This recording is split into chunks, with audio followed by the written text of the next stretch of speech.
I want to know if you can relate to this ambitious woman back and forth. Because this is my story. This is where I started. I want to work out, but everyone else is like doing fun things, going out. So I'm going to bail on the workout and I'm going to go do the fun things over and over and over. So that's the nothing side of all or nothing, right? And then what happens? You feel quite bloated, quite disappointed, maybe frequently hungover, and you don't see results or the results that you want. And then there's the other ambitious woman back and forth, which is like, I really just want to relax. Or I really just want to go to the river with my friends, but I can't because there's laundry to put away. I don't want to put myself in a situation where I'm going to overeat or overdrink. I have to like go to the gym. And so you don't do the summer things. You feel, fear of missing out. And then summer is over. Suddenly it's September and you didn't go outside. Can you guys relate to any of this? Which one are you more? The first one or the second one? I've totally done both personally. So I really like to coach from a place of positivity, and I want you guys already know what will happen if you don't follow this process that we're going to give you today. It's probably similar to what you've executed before, the one or the two that I just showed you. But when we don't enter a place of balance, intention, we often end up in a binge and restrict cycle, not just even as it pertains to food, but also as it pertains to exercise, right? It's that all in or all out thinking that I just showed you, the back and forth. But really it becomes a fun, no fun cycle, like YOLO, nothing, YOLO, nothing. So I'm curious if anyone's willing to share, if you could just put in this chat, what have summers felt like previously? And I know some of you have already shared some of your struggles, so I'm going to go back and visit them. But if you haven't shared, please let us know, like, what have summers felt like previously in regards to your fitness and nutrition? Why do you think that you didn't see results? Or in what way did you most struggle to stay consistent? Let me know in the chat so that we can make sure to answer your questions today. This is too much YOLO. Yeah, too much like, oh, we'll deal with it tomorrow. Yeah, I can relate to that. I'm going to talk about that. So perfect. Time management, procrastination. Archana, okay, thank you. I keep thinking I will start. Okay, so just not starting. Got it. I'm curious, Archana, if you're willing to share what keeps you from starting. Heather, the balance when it comes to summer with patio drinks, etc. Yeah, totally. Fantasia, finding time, having 2 kids, absolutely. Inconsistent exercise, too much cardio and not weight or strength. Okay, so you're putting in some effort, but not necessarily seeing the result, maybe not the right combo. And then Archana, you're saying too much putting it off with not seeing results. Jenny's saying sticking with things. Okay, so I'm really hearing the 2 themes that I'm hearing is consistency or inconsistency, right? Which makes sense. And that balance, balancing the fun with the, what's for our highest good kind of thing. Cool. That's really helpful, guys. Thank you. So here's what I want you to know. Summer fitness, this is going to be a terrible analogy, but just roll with me, okay?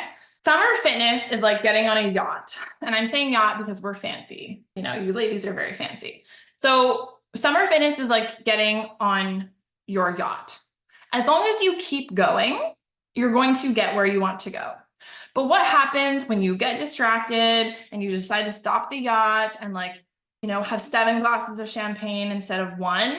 Well, you don't get very far. The only thing that keeps you from moving forward is continuation. I think that especially with those of us who are very high achievers, we have high expectations of ourselves and we end up procrastinating because we think that it has to look a certain way. We think, oh, if I already I'm going in the wrong direction, what's the point? And so we get in that inspired, we start and then we stop cycle. And then, okay, summer's coming and then we start and then we stop cycle. So it's like stopping and starting your boat and also not even having clarity as to where you are going.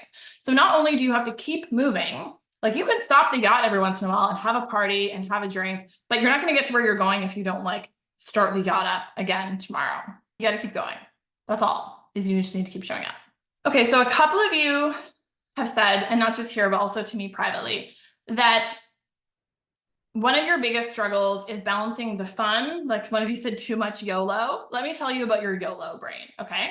So the 2 parts of our brain, essentially, that are involved in our decision-making is our prefrontal cortex, which is here, and it is not fully formed until the age of 21, which is why we don't make excellent decisions necessarily when we're young and we need the help of adults. And then our small brain, our cerebellum, our medulla, and our pons at our brainstem at the back here. That's it's formed earlier on in development.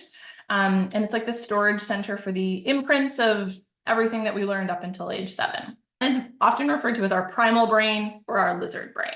The reason I'm telling you about your brain is because your brain is the reason that you're having all these thoughts that you just told me about why you're not doing it and why you're inconsistent. Those are all thoughts in your brain.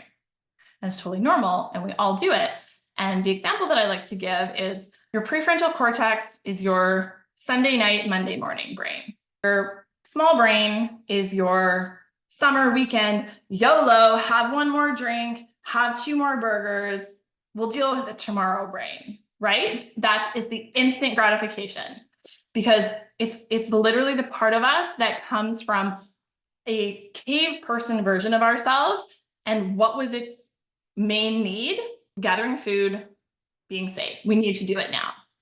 So when we get into anxiety and stress and busyness and overwhelm, we lose that executive function and we slip into primal brain. And that's when we get into like, just one more drink, just one more show, just one more party, just one more club. And then our Sunday night brain on Sunday night is like, I feel like garbage.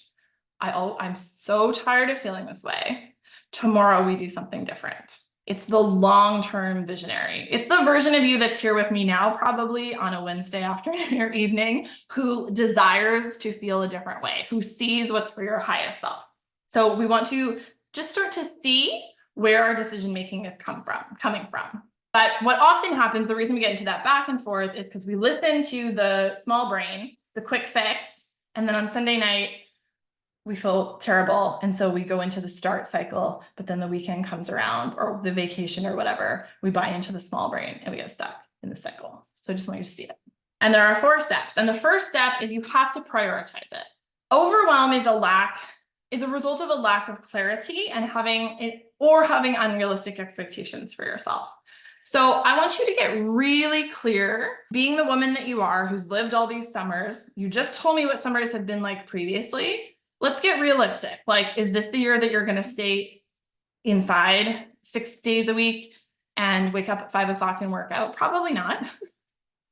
And, so have a realistic expectation. We always like to here, maintain or add 10%. Like, if you're in a pretty good system and it's working for you, let's just work on maintenance if you have a super busy summer. If you are serious about your goals, you have fat loss goals, you have body composition goals, how can we add 10%? Please don't come in, on July 1st thinking that you're going to be a completely different human being who works out 7 days a week, because that is a recipe for not meeting your expectations. So what are you doing now? If nothing, I want you to start with 1 workout a week, because 4 workouts a month is better than 0. I want you, from a self-care perspective, to create boundaries around your self-care activities. Because what happens when we YOLO, it's not always our idea. We give into peer pressure. I want you to be super clear on like, these are my values. This is what will make my summer feel successful, and practicing upholding them, not because you're rude or selfish, but because sometimes we have to disappoint someone else so as we don't feel disappointed in ourselves. So getting really clear on what it is that you desire, creating and upholding boundaries around those self-care activities, and what making choices feels and looks like. You can't prioritize everything. Everything cannot have equal importance. In that case, nothing is a priority. So practice knowing, do I value this more than this? What's more important to me right now? Playing with my kids, doing the dishes, working out. It cannot be all of the things at the same time. You have to take your power back, make a choice, and then own the choice. You want to have 5 glasses of wine tonight? Own that choice. I'm probably not going to have a great sleep tonight. I'm probably not going to get up before 7:30. And then own it and roll with it. Because otherwise you get stuck in the back and forth, the fun, no fun, the fun, no fun. Take your power back.